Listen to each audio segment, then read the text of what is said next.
Irmãos, vamos para Marcos capítulo 14.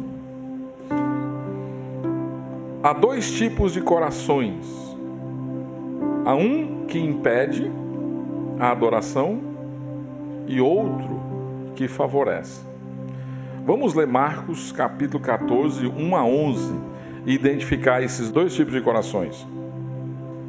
Marcos 14, verso 1 diz assim: Dali a 2 dias era a Páscoa e a festa dos pães asmos. E os principais sacerdotes e os escribas procuravam como o prenderiam à traição e o matariam, pois diziam: não durante a festa, para que não haja tumulto entre o povo. Estando ele em Betânia, reclinado à mesa, em casa de Simão, o leproso, veio uma mulher trazendo um vaso de alabastro com um preciosíssimo perfume de nardo puro e, quebrando o alabastro, derramou o bálsamo sobre a cabeça de Jesus. Indignaram-se alguns entre si e diziam: para que esse desperdício de bálsamo? Porque esse perfume poderia ser vendido por mais de 300 denários e dar-se aos pobres. E murmuravam contra ela. Mas Jesus disse: deixai-a, por que a molestais? Ela praticou boa ação para comigo, porque os pobres sempre os tendes convosco, e quando quiserdes podeis fazer-lhes bem, mas a mim nem sempre me tendes. Ela fez o que pôde, antecipou-se a ungir-me para a sepultura. Em verdade vos digo, onde for pregado em todo o mundo o Evangelho, será também contado o que ela fez, para memória sua. E Judas Iscariotes, um dos 12, foi ter com os principais sacerdotes para lhes entregar Jesus. Eles, ouvindo-o, alegraram-se e lhe prometeram dinheiro. Nesse meio termo, buscava ele uma boa ocasião para o entregar. O coração desses sacerdotes, desses religiosos, desses escribas, é um coração que está afastado do Senhor Jesus. Eles estão presos à religiosidade, às tradições, àquilo que a religião proporcionava para eles. Lembre-se que os escribas, eles eram capazes até de explorar as pobres viúvas. E eles tiravam da religião o benefício, o lucro, tanto financeiro como o status que aquilo poderia trazer.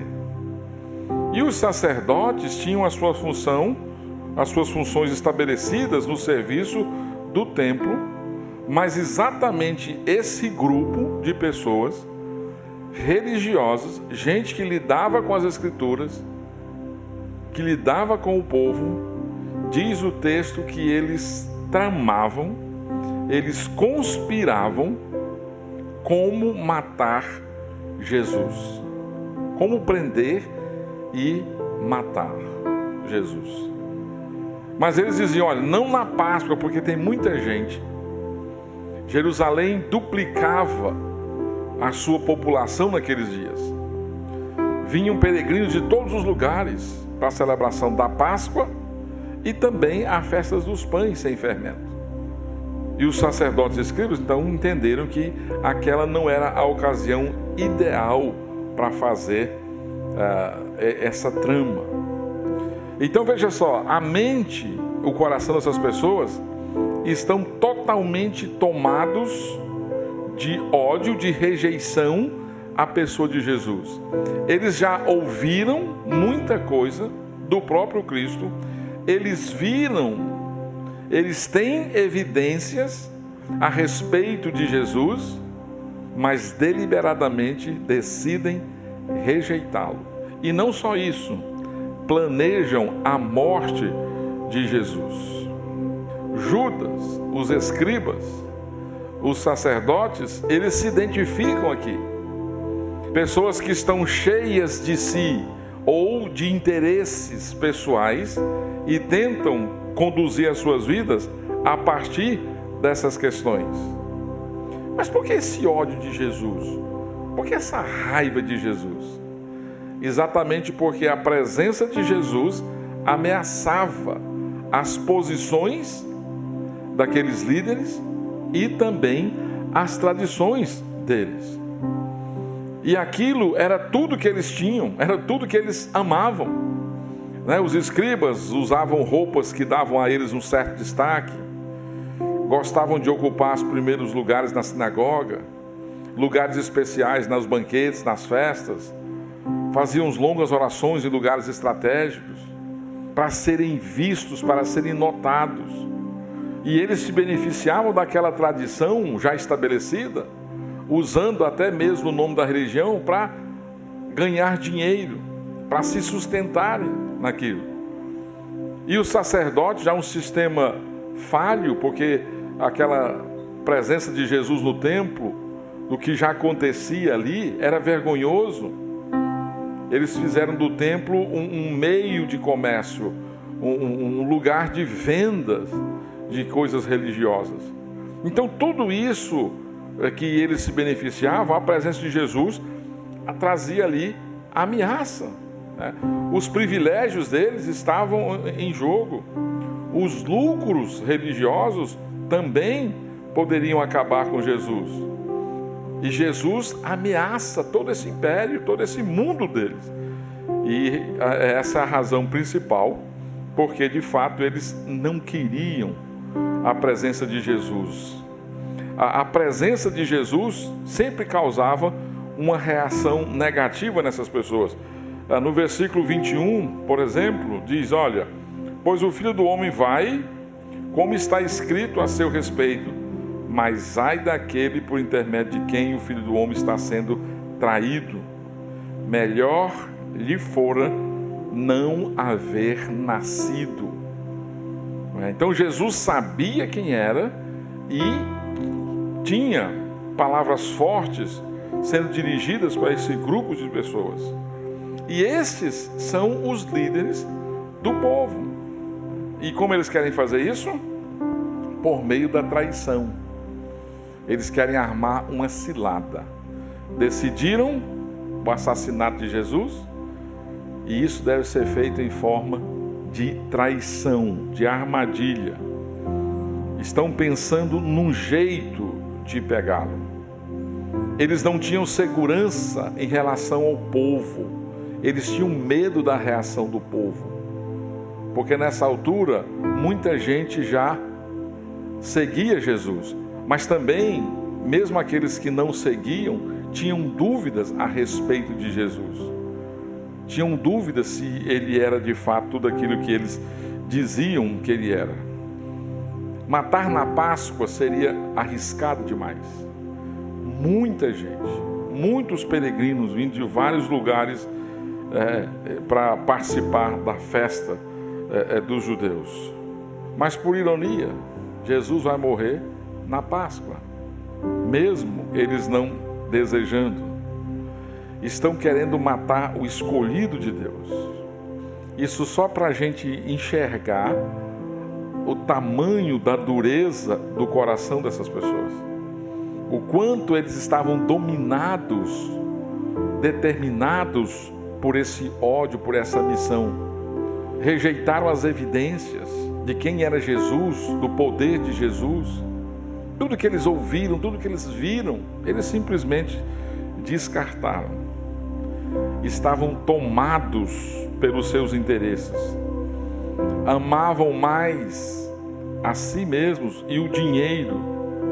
E a reação que eles têm no versículo 4, de ficar indignados entre si, e diziam: para que esse desperdício? Quando a mulher quebra o perfume e o perfume toma conta da sala. E era um perfume que todo mundo sabia o que era. O preço, 300 denários. Ou seja, considerando os feriados e etc., era 1 ano de salário. Então era uma boa quantia. Multiplica aí o que você ganha por mês e você vai saber por ano, e vai corresponder ao sacrifício que aquela mulher fez. em poucos minutos, ela pegou algo caríssimo, algo importantíssimo e colocou diante de Jesus. Versículo 5, porque esse perfume poderia ser vendido por mais de 300 denários e dar-se aos pobres. Eu acho tão interessante essa frase, dar-se aos pobres. Você vê que o pobre é discurso de liderança desde os tempos antigos. O pobre sempre foi um meio de algumas pessoas se enriquecerem ou se aproveitarem. Porque isso aqui não era preocupação, era só o discurso. Esse é o discurso, não era a intenção. Não é? E Jesus, de fato, os outros evangelhos, quando tratam dessa passagem, diz que todos lamentaram, mas diz que Judas ficou irado, porque ele viu ali uma grande oportunidade.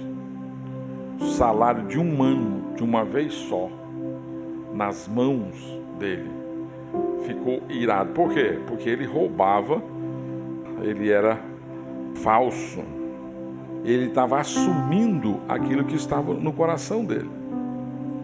E é interessante que quem não se apega a Jesus se irrita quando vê alguém demonstrando grande amor por Jesus ou fazendo gestos grandiosos de dedicação à pessoa de Jesus. Eles não conseguem se alegrar, evidentemente, e eles se irritam. Se você é uma pessoa que ama Jesus, que você se entrega a Jesus, se você faz coisas extravagantes para a pessoa de Jesus, isso causa irritação em muitas pessoas. Tem gente que não entende, que não admite, que acha que você é doido, que você tem problema mental, porque você procura dar o máximo de você a Jesus, porque você o ama. E eles ficam irritados por conta dessa postura aqui. Eles se iram nesse caso. O coração totalmente voltado para si, ele não consegue pensar no todo, ele é muito limitado. Né? Por que eles estavam irritados com Jesus e com todo esse processo? Porque eles enxergavam em Jesus, ou na religião, algo que pudesse trazer para eles algum tipo de lucro, um meio de se enriquecer. E nesse caso, quando eles avaliaram, disse: não, Jesus não acrescenta muito. Jesus não traz nenhuma novidade para a nossa religiosidade. É possível 30 peças de prata o suficiente. Ele não vai trazer lucro, ele não vai enriquecer. Não há nenhum amor para Jesus. A pessoa que rejeita Jesus, ela gosta de colocar preço nas pessoas. Pensa como Judas, todas as vezes que enxerga alguém colocando Jesus no ponto mais alto da sua vida. Isso porque eles não conseguem abrir mão do conforto, não conseguem abrir mão do lucro, não conseguem abrir mão da carreira por causa de Jesus. Isso porque as coisas estão sempre acima de um relacionamento profundo e direto com a pessoa de Jesus. Os prazeres desse mundo estão acima do relacionamento com Jesus. Eles não conseguem ver nenhum lucro no relacionamento com Jesus. Tudo parece valer muito mais. E sabe o que me assusta nessa história, nesse episódio?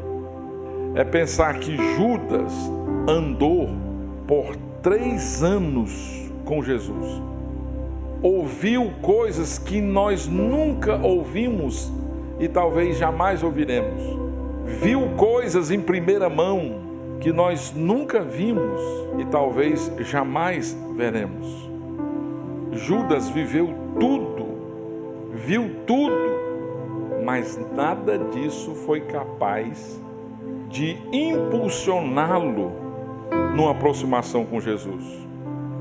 Mesmo tendo evidências, tendo visto, tendo ouvido, ele não consegue amar Jesus. O coração está cheio de si, do lucro, do meu eu, do que eu quero, dos meus privilégios, das minhas vantagens. nas minhas tradições ou coisa parecida, e não se dobra à pessoa de Jesus. Judas Iscariotes oferece aos líderes a oportunidade que eles queriam para eliminar Jesus. Versículo 10 e 11, né?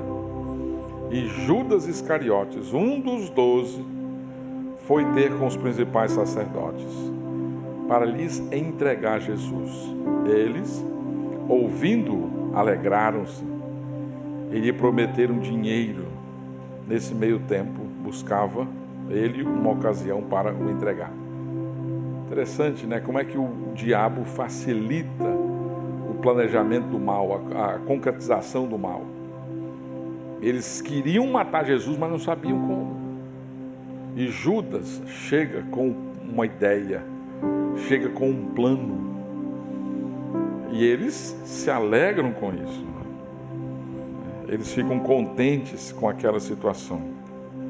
Isso mostra o quanto essas pessoas estavam voltadas realmente para os seus interesses pessoais, para o lucro que a religião poderia acontecer.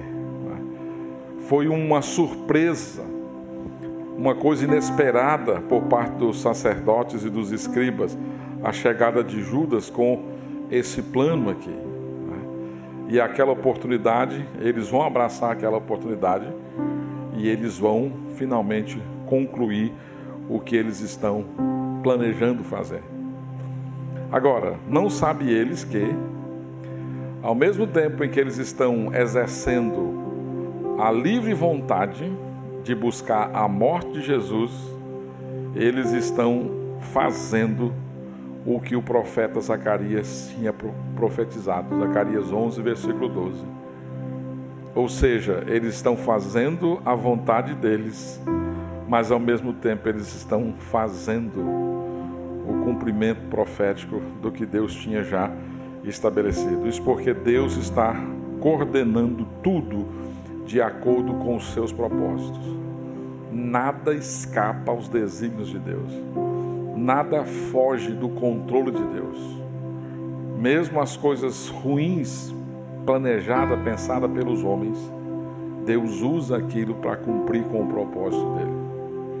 Esse tipo de coração que vê no relacionamento com Jesus o lucro, o que eu posso ganhar, não consegue oferecer uma adoração aceitável. Mas na sequência, né, nós apontamos para os versículos 3 a 9, onde uma mulher de Betânia, um lugar próximo a Jerusalém, cerca de 16 quilômetros, está na casa de Simão, um ex-leproso, né, e ela tem um perfume caríssimo ali. Ela faz uma demonstração de amor a Jesus, de impacto, uma expressão grandiosa. Ela gasta, ela se doa, ela se entrega para uma demonstração de Jesus. E esse perfume, por esse preço, um ano de trabalho, de salário de um trabalhador, talvez esse frasco de perfume raro fosse uma espécie de herança, talvez algo que estivesse na família já por algum tempo, mas o valor dele correspondia a um ano de trabalho. Um trabalhador, durante o ano todo, guardou o seu salário e fez uma demonstração de afeto por Jesus Cristo. Agora, Deus não pediu isso, ninguém cobrou isso, ela fez espontaneamente. Ela não foi desafiada numa congregação, numa comunidade, ela não deram a ela promessas de que se ela fizesse aquilo, ela receberia em dobro, absolutamente. Marcos apenas registra o que aconteceu. E essa mulher fez esse gesto de afeto, de amor a Jesus Cristo. Gastou para comprar um perfume raro. É como se você, talvez não dê certo isso. Amanhã é dia 12, né? Você que é casado, pega aí um ano do seu salário, compra um perfume caro e e chega em casa e quebra e joga em cima do cabelo da sua esposa. Talvez você vai ter alguns problemas depois disso aí. As suas economias, os seus projetos aí vai ter confusão, talvez não seja o ideal. Mas naquele contexto, aquilo caiu certo. Mas algumas pessoas disseram, que desperdício. E essa mulher, conforme João 12, 1:3, ela é Maria, a irmã de Lázaro e Marta. Betânia era uma espécie de quartel-general de Jesus. Ele estava em Jerusalém e ele ia até Betânia. E ele ficava na casa desses 3 irmãos, Lázaro, Maria e Marta. Irmãos, nenhum presente que você oferecer a Jesus é caro demais diante do que Ele fez por você. Nem um esforço seu, nem uma dedicação sua, por maior que seja, é grande demais diante do que Jesus Cristo fez por você. A gente olhando essa história, eu ficando pensando, fazendo as contas, eu disse, meu Deus, né? Porque a gente tem outras coisas, tem outros projetos, outros planos aqui. Mas Maria não mede esforços para demonstrar o amor que ela tinha por Jesus. Agora, gastar com Jesus ou com a obra de Jesus causa escândalo no mundo não crente. Talvez você já ouviu isso. Quando alguém descobre que você é um crente, um discípulo, um cristão. Você dá dinheiro para pastor. Quando você está contribuindo com a sua congregação. Você é dizimista? Eita! Você faz isso. Porque isso é um escândalo. Você contribuir com a obra de Jesus, querer fazer a obra de Jesus. Estava de férias uma vez, a casa dos meus irmãos que não são crentes, aí a gente ia de manhã na igreja e de noite. Mas de novo? Tem 2 vezes. Eu não sei como é que vocês aguentam. 2 vezes. Parecia uma coisa assim, absurda. E se eles soubessem de outras coisas, ficariam muito mais assombrados ainda. E a gente precisa examinar a nossa escala de valores, frequentemente. A gente precisa pensar no que nós valorizamos. Às vezes nós gastamos muito do nosso tempo, dos nossos talentos, dos nossos recursos, com coisas que não valem a pena. E muito pouco com relação ao nosso relacionamento com Jesus Cristo. As nossas demonstrações de amor a Jesus são tímidas, quase inexistentes, secretas demais. Enquanto que Jesus expôs ao mundo, declarou ao mundo o amor dele por nós pecadores, doando-se, entregando-se, assumindo o nosso lugar na cruz do Calvário, recebendo sobre si a ira de Deus, a punição dos nossos pecados. E às vezes nós somos tão tímidos em relação à nossa demonstração de amor por Jesus Cristo. Amamos muito, ou pelo menos mais do que deveríamos, as coisas desse mundo, nos apegamos muito a esses valores. E às vezes até achamos que isso aqui representa tudo. Mas Maria aproveitou um momento especial para honrar o Senhor Jesus. O perfume era algo especial. Se fosse uma herança ou pelo valor em dinheiro ou coisa parecida, ela doa, ela não reclama, ela faz algo especial. Quando as pessoas ficam indignadas e faz aquele burburinho, Jesus diz, deixa. Jesus não reprova. Isso mostra que Jesus Cristo é Deus, porque se Ele não fosse Deus, Ele não aceitaria a adoração. Os anjos não aceitavam a adoração. No Apocalipse, João vê um anjo, ele se dobra diante do anjo, o anjo diz, ei, pode levantar, pode ficar em pé. Quem é digno de adoração é o Senhor Jesus. E aqui Jesus recebe aquele ato de adoração e diz mais: é um preparo para a minha morte. Ela está me preparando para a morte. Não tem valor nesse momento ela guardar isso aqui para ela. E para Maria, quando ela pensava em Jesus e no perfume, a balança, o valor de Jesus disparava. Era incomparável com aquela coisa. Porque quem tem um coração redimido, transformado, avalia as coisas de maneira diferente. Ela enxerga as coisas de maneira diferente. Maria não enxergava aquilo como um bom dinheiro ou uma boa herança de família. Ela tinha algo maior. E quando ela teve a oportunidade, ela não pensou duas vezes em lançar sobre Jesus. O Judas não. Judas fica irado, porque era uma oportunidade de roubar que foi tirada dele. Era uma oportunidade de roubar. Ele tinha outra perspectiva.